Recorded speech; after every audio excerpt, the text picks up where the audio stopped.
न्यूजमध्ये आपलं हार्दिक स्वागत। आजच्या ठळक घडामोडी। चिपळूणमध्ये भर दिवसात 2 फ्लॅट फोडले। दापोलीत 344 शिक्षकांच्या बदल्या। चिपळूणमध्ये 2 अपघातात 2 ठार। जिल्ह्यात 150 ठिकाणी सीसीटीव्ही आणि राव राणेंचा अंतरिम जामीन फेटाळला। सविस्तर वृत्त। काही महिन्यापूर्वी भर दिवसा झालेल्या चोरीच्या प्रकारानंतर मंगळवारी पुन्हा एकदा भर दिवसा शहरातील रावतळे आणि खेर्डी परिसरात चोरीचा प्रकार घडला। अज्ञात चोरट्यांनी 2 फ्लॅट फोडून 5 लाख रुपयांचे दागिने लंपास केले।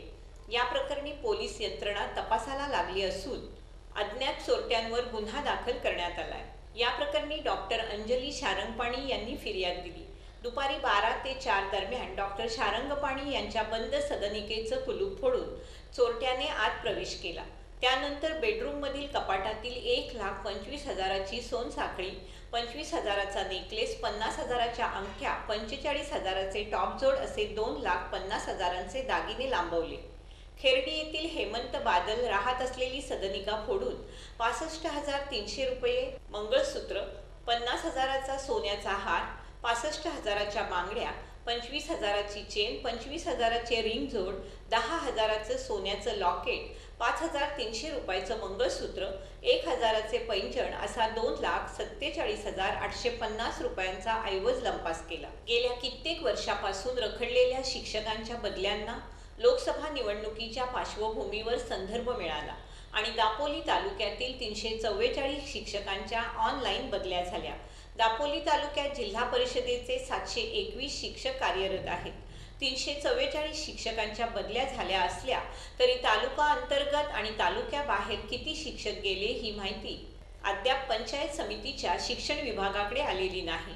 तसेच तालुक्याच्या बाहेरून किती शिक्षक येणार आहेत त्याची आकडेवारी देखील शिक्षण विभागाकडे नाही।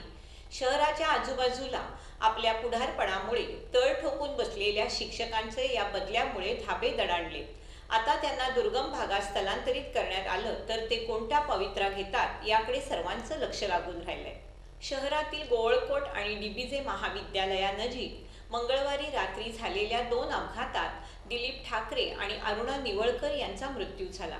गोवळकोट अपघातातील जेसीबी चालकावर गुन्हा दाखल करण्यात आलाय। महाविद्यालयानजीकच्या अपघातात दिलीप ठाकरे ठार झाले असून ते तेथील सहाय्यक निबंधक कार्यालयात लिपिक म्हणून कार्यरत होते। ठाकरे हे आपल्या दुचाकीवरून चिपळूणहून बहादूर शेठ नाका येथे जात असता मागून आलेल्या वाहनाने जोरदार धडक दिली। यात त्यांच्या डोक्याला जबर मार लागल्याने त्यांचा मृत्यू झाला। मात्र हा गाडी चालक फरार झालाय। या प्रकरणी पोलीस हेड कॉन्स्टेबल विनोद आंबेरकर तपास करतात। तसेच गोवळकोट येथे दुचाकी आणि जेसीबी यांच्या झालेल्या अपघातात अरुणा निवळकर या महिलेचा मृत्यू झाला। सिंधुदुर्ग जिल्ह्यात लोकसभेची निवडणूक शांततेत पार पडण्यासाठी पोलीस खात्याकडून जोरदार तयारी करण्यात आली। निवडणुकीच्या पार्श्वभूमीवर जिल्ह्यात 22 ठिकाणी पोलीस तपासणी नाके सुरू केलेत। वरिष्ठ पोलीस अधिकाऱ्यांचा समावेश असलेली 12 पथके नेमण्यात आली। बंदोबस्तासाठी जिल्ह्याबाहेरून 1,854 पोलीस, SRPFच्या 4 कंपन्या, 236 होमगार्ड मागवण्यात आले, अशी माहिती जिल्हा पोलीस अधीक्षक दीक्षित गोळाम यांनी दिली।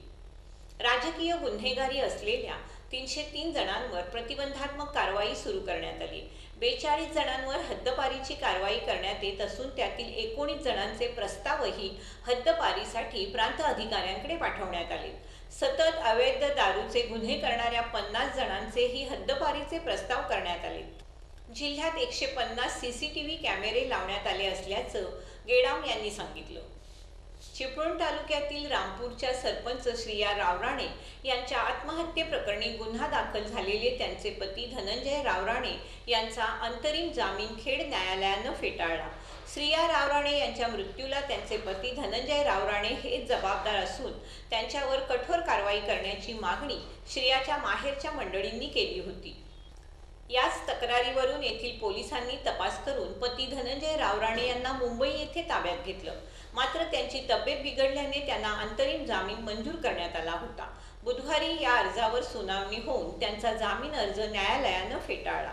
जागतिक महिला दिनाचं औचित्य साधून ज्येष्ठ नागरिक संघाच्या वतीने 5 मार्च रोजी संघाच्या कार्यालयात विविध स्पर्धा, बटाटा शर्यत, रुमाल उचलणे, नेमबाजी, बादलीत चेंडू टाकणे, संगीत खुर्ची आदी कार्यक्रमांचं आयोजन करण्यात आलं. या कार्यक्रमासाठी संघाचे सचिव राजेंद्र दांडेकर यांचं मोलाचं सहकार्य लाभलं. स्पर्धांचं बक्षीस वितरण 8 मार्च रोजी करण्यात आलं. या प्रसंगी खेडच्या पोलीस निरीक्षक सुवर्णा पत्की, विनया जंगले उपस्थित होत्या. ज्येष्ठ नागरिक संघाच्या उपाध्यक्षा उज्ज्वला पाटणे यांच्यासह उपस्थित मान्यवरांच्या हस्ते भारताच्या पहिल्या महिला डॉक्टर आनंदीबाई जोशी यांच्या प्रतिमेस पुष्पहार अर्पण करून दीपप्रज्वलन करण्यात आलं. समारंभाची सुरुवात मान्यवरांचं स्वागत करून अलका विंचू यांच्या स्वरचित कवितेचं वाचन करून शहीद जवानांना आदरांजली वाहण्यात आली. श्रीमती कापडी, सुनंदा निकम, शीतल शिवलकर, सुषमा मेहता, अर्चना निकम, प्राजक्ता वैद्य आणि दत्ताजीराव शिंदे यांनी महिला दिनाचं महत्त्व आणि अनुभव सांगितले. पोलीस निरीक्षक सुवर्णा पत्की यांनी महिलांच्या कार्यकर्तृत्वाचा आढावा घेतला. सौ विनया जंगले यांनी वन्यप्राणी जीवनाच्या कार्यातील प्रत्यक्ष अनुभव कथन करून वन्यप्राणी जीवनावर स्वलिखित पुस्तकास कोकण मराठी साहित्य परिषदेचा पुरस्कार प्राप्त झाल्याचं सांगितलं. विविध खेळांमधून प्रथम क्रमांक प्राप्त केलेल्या नीता धारिया यांना सौ अर्चना निकम यांच्याकडून पत्की यांच्या हस्ते पैठणी देण्यात आली. तसेच सुशेरी नंबर 2 येथील प्रथम महिला रिक्षाचालक मानसी भुवडीचा सत्कार करण्यात आला. द्वितीय आणि तृतीय क्रमांकाची बक्षिसे सुषमा मेहता यांच्याकडून देण्यात आली. ज्या महिला स्पर्धेमध्ये सहभागी झाल्या त्या महिलांना कोकाटे मॅडमकडून बक्षिसं देण्यात आली. संघाचे अध्यक्ष आबासाहेब निकम यांनी या कार्यक्रमाबाबत समाधान व्यक्त केलं.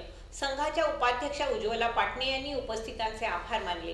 कार्यक्रमाची सांगता पसाळे दानाने करण्यात आली. स्केटिंग अकॅडमी ऑफ खेड ही संस्था गेली 6 ते 7 वर्ष मुलांच्या सर्वांगीण विकासासाठी कार्यरत आहे. स्केटिंग या शालेय क्रीडा प्रकाराचं प्रशिक्षण खेडमध्ये 2011 मध्ये सुरू झालं. 2016 मध्ये ही संस्था रजिस्टर करण्यात आली.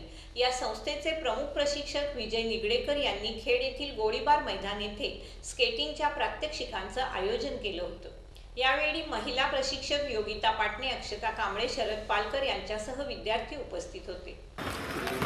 नमस्कार, माझं नाव विजय निगडेकर. मी खेडचा रहिवासी आहे. आज रोटरी इंग्लिश मीडियम स्कूलमध्ये मी स्केटिंग या क्रीडा प्रकार शिकवतो. त्याचप्रकारे माझ्या स्वतःच्या 2 संस्था आहेत, खेड तालुका अकॅडमी प्लस चिपळूण तालुका स्केटिंग अकॅडमी. आज ही मुलं इथे तुम्हाला दिसत आहेत. आज ही मुलं जवळपास गेली 7 ते 8 वर्ष आज माझ्याकडे स्केटिंग हा प्रकार शिकत आहेत. हा स्केटिंग प्रकार असा आहे की जो शालेय क्रीडा प्रकारामध्ये समाविष्ट आहे.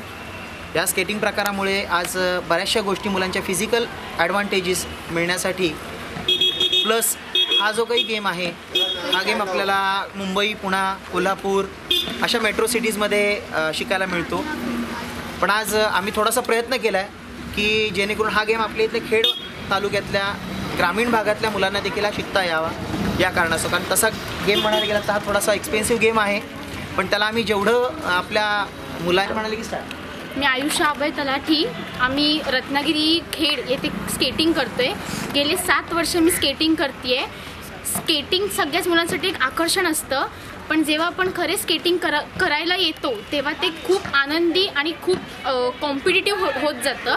मी आज रत्नागिरी डिस्ट्रिक्ट विभाग स्पर्धा त्याच्यानंतर राज्य स्पर्धा खेळलेली आहे. आज मी वर्ल्ड रेकॉर्ड केलेले आहेत. गिनीस वर्ल्ड रेकॉर्ड बुकमध्ये माझं नोंद आहे आणि 26 जॅनला 1 आवर स्केटिंगमध्ये सुद्धा आम्ही सहभागी झालो होतो. मला दापोली तालुक्यातील मुरुड येथील श्री देव भैरवनाथ देवस्थानच्या शिमगा उत्सवाला नुकताच प्रारंभ झाला. या देवस्थानची पालखी श्री देव शंकर मंदिरात मानापानाकरता बाहेर पडली असून ती गावामध्ये भक्तगणांच्या भेटी घेणार आहे. होळी सणाचा आणि पालखी कार्यक्रमाचा समारोप धुलीवंदनाच्या दिवशी सहाण भरल्यानंतर होणार आहे. पालखीच्या भेटीचं नियोजन मुरुड येथील भैरीचा कोण, बोमणेवाडी, शिपवाडी, तांबडीचा कोण या वाड्यांमधील सदस्य बघत आहेत. लोकसभा निवडणुकीच्या तोंडावर नाणार परिसरातील प्रस्तावित रिफायनरी प्रकल्पासाठीची अधिसूचना रद्द केल्यानंतरही याच ठिकाणी प्रकल्प व्हावा यासाठी समर्थकांची जोरदार मोर्चे बांधणी सुरू आहे. प्रकल्प समर्थक संघटनांनी प्रस्तावित प्रकल्पासाठी सशर्त संमतीपत्र घेण्याची मोहीम सुरू केली आहे. मोहिमेला अनेक जमीनदारांकडून चांगला प्रतिसाद मिळाला, अशी माहिती कोकण जनकल्याण प्रतिष्ठानचे सचिव अविनाश महाजन यांनी दिली. रत्नागिरी रिफायनरीच्या प्रस्तावित प्रकल्पासाठी महाराष्ट्र शासनानं 18 मे 2017 रोजी जमीन अधिग्रहणासाठी काढलेली अधिसूचना रद्द केल्यानंतर स्थानिक जमीनदार, प्रकल्पग्रस्त, प्रकल्प बाधित शेतकरी, बागायतदार, मच्छीमार, बेरोजगार, व्यापारी, ITI आणि अन्य विद्यार्थ्यांकडून समर्थक संघटनांच्या भेटीगाठी घेतल्या जात आहेत. मुख्यमंत्री, उद्योगमंत्री आणि शिवसेना प्रमुख उद्धव ठाकरे यांनी जाहीर केल्यानुसार रिफायनरी उद्योगाला त्यांचा विरोध नाही आणि जमीन देतील त्या ठिकाणी शासन प्रकल्प करायला तयार आहे. त्यामुळे आपण स्थानिक लोकांनी हा प्रकल्प पुन्हा नाणार आणि परिसरात होण्यासाठी एकत्रित प्रयत्न करूया असा निश्चय अनेकांनी केल्याचं महाजन यांनी सांगितलंय. शेवटी पुन्हा एक नजर आजच्या ठळक घडामोडींवर. चिपळूणमध्ये भर दिवसात 2 फ्लॅट फोडले. दापोलीत 344 शिक्षकांच्या बदल्या. चिपळूणमध्ये 2 अपघातात 2 ठार. जिल्ह्यात 150 ठिकाणी CCTV आणि राव राणेंचा अंतरिम जामीन फेटाळला. याचबरोबर दीप न्यूज संपल्या. धन्यवाद.